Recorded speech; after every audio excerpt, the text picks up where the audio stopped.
Assalamualaikum warahmatullahi wabarakatuh. Perkenalkan, nama saya Aldafi Hajijono dengan NIM akhiran 23. Di sini saya akan menjelaskan mekanisme amandemen konstitusi yang ada di negara Thailand. Baik, di sini saya akan menjelaskan mengenai apa itu amandemen konstitusi. Yang pertama ada amandemen. Amandemen merupakan perubahan melalui suatu prosedur yang telah ditentukan agar menjadi lebih baik. Yang kedua yakni ada konstitusi. Konstitusi menurut Herman Hiller, konstitusi telah lebih luas daripada undang-undang. Konstitusi tidak hanya bersifat yuridis, tetapi juga sosiologis dan politis. Menurutnya ada 3 pengertian konstitusi. Yang pertama ada konstitusi dilihat dalam arti politis dan sosiologis sebagai cermin kehidupan sosial politik yang nyata dalam masyarakat. Yang kedua ada konstitusi dalam arti yuridis sebagai suatu kesatuan kaidah hukum yang hidup dalam masyarakat. Yang ketiga ada konstitusi yang tertulis dalam naskah undang-undang sebagai hukum yang tertinggi yang berlaku dalam suatu negara. Adapun amandemen konstitusi yakni perubahan terhadap konstitusi berdasarkan prosedur yang telah ditentukan agar memperoleh konstitusi yang lebih baik.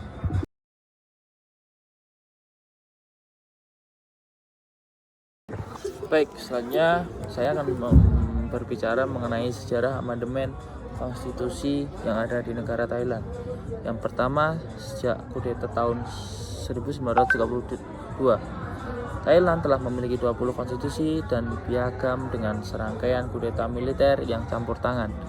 Konstitusi ini mengikuti model monarki konstitusional umumnya dengan kekuatan signifikan yang dipertahankan oleh raja. Kedua, ada konstitusi 1997 atau bisa disebut juga dengan konstitusi rakyat. Konstitusi ini menerima pujian di Thailand dan internasional untuk sifat partisipatif dan penyusunnya serta dukungan terhadap hak asasi manusia dan kemajuannya dalam reformasi politik. Salah satunya paling signifikan yang dibuat oleh konstitusi 1997 adalah pergeseran dari demokrasi perwakilan ke demokrasi partisipatif. Yang ketiga ada kutub militer 2006. Krisis politik yang berlangsung dari tahun 2005 hingga 2006 akhirnya mengakibatkan kudeta lain dan pergeseran kekuasaan politik.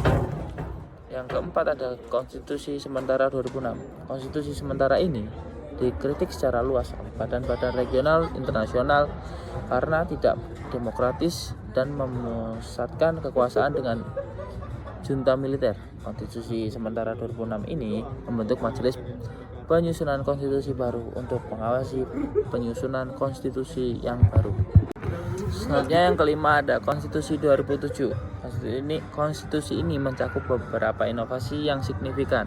Konstitusi 2007 juga mengizinkan orang untuk secara langsung mengajukan tentang konstitusional ke Mahkamah Konstitusi dan memberikan lebih banyak kekuatan kepada pengadilan dengan mengizinkan hakim berpangkat tinggi untuk memilih kandidat senat dan lembaga independen. Yang keenam ada kota militer 2014.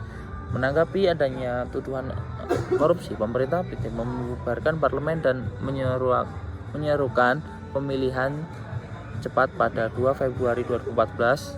Komisi Kuning PDRC bagaimanapun secara aktif memboikot pemilihan dan menyerukan reformasi yang lebih besar daripada parlemen baru. Kekerasan kemudian pecah antara pengunjuk rasa bersenjata. Setelah 3 bulan kekerasan politik ini, militer mengumumkan darurat militer pada 20 Mei 2014. Yang ketujuh ada konstitusi 2017. Raja Maha meminta perubahan untuk memastikan kekuasaan kerajaannya.